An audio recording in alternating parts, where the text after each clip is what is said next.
Fauzia Nur Hikmah Arif dari kelas A Administrasi Negara Universitas Negeri Makassar. Pada kesempatan kali ini, saya akan menjelaskan tentang apa itu OPA, apa itu NPM, apa itu NPS, dan apa itu Good Governance, dan apa itu Sound Governance. Yang pertama, saya akan menjelaskan tentang apa itu OPA atau sering disebut administrasi klasik, yaitu All Public Administration.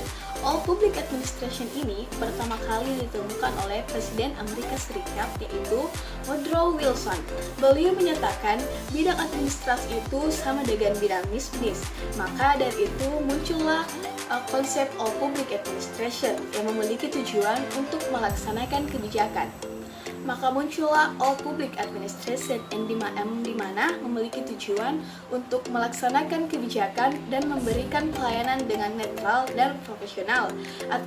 Administrasi klasik ini juga dimulai ketika awal kelahiran dari administrasi publik itu sendiri.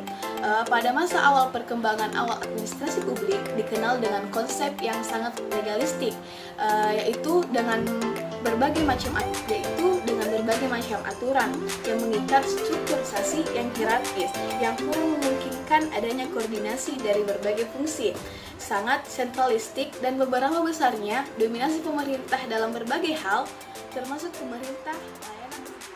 Selanjutnya adalah NPM atau sering disebut dengan New Public Management. NPM ini merupakan paradigma yang berada pada tahun 1990. NPM ini pertama kali dikemukakan oleh Christopher Hall. NPM ini muncul pada tahun 1980-an, digunakan untuk melukiskan sektor publik di Inggris dan birokrasi di Selandia Baru. Asal NPM ini berasal dari pendekatan asas manajemen publik dan birokrasi.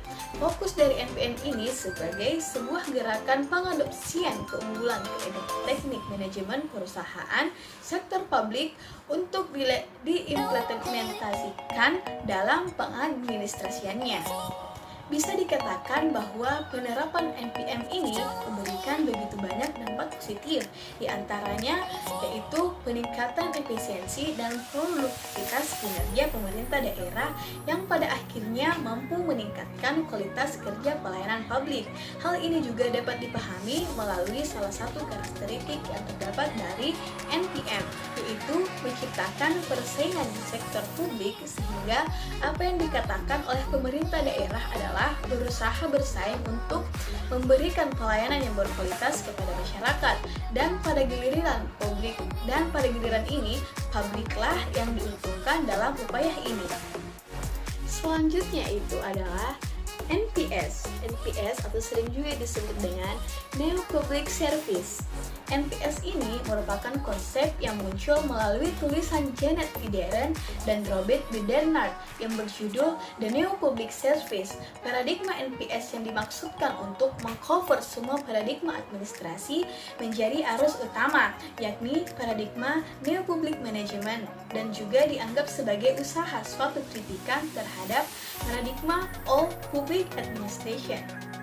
Teori New Public Service memandang bahwa birokrasi adalah alat rakyat yang harus tunduk terhadap apapun suara rakyat.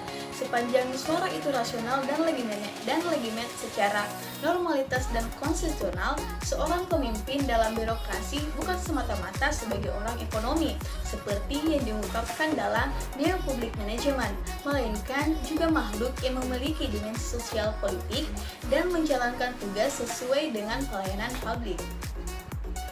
Selanjutnya itu adalah Good Governance atau juga bisa disebut dengan konsep-konsep penyempurna sebelumnya. Jika pada masa sebelumnya kekuasaan dan penyelenggaraan pemerintah lebih dominan oleh negara, maka pada konsep governance ini partisipasi dari aktor itu masyarakat sangat ditekankan dengan tujuan agar tercapainya pemerintah yang dapat menyentuh semua aspek kebutuhan masyarakat, baik itu secara faktor privat maupun sektor masyarakat pada umumnya. Yang terakhir adalah Sound Governance. Konsep Sound Governance ini digunakan sebagai alternatif dari istilah Good Governance karena beberapa alasan. Yang pertama, Ini lebih komparatif, berisi daripada konsep yang ditinjau sebelumnya, dan berisi elemen governance global atau internasional yang penting. Yang kedua, juga berisi fitur informatif atau teknis nasional dari good governance. Maka begitu, ini menghasilkan pandangan seimbang seputar governance yang kurang condong dan mempertimbangkan fitur murni dari sistem governance pribumi yang mungkin berkonflik dengan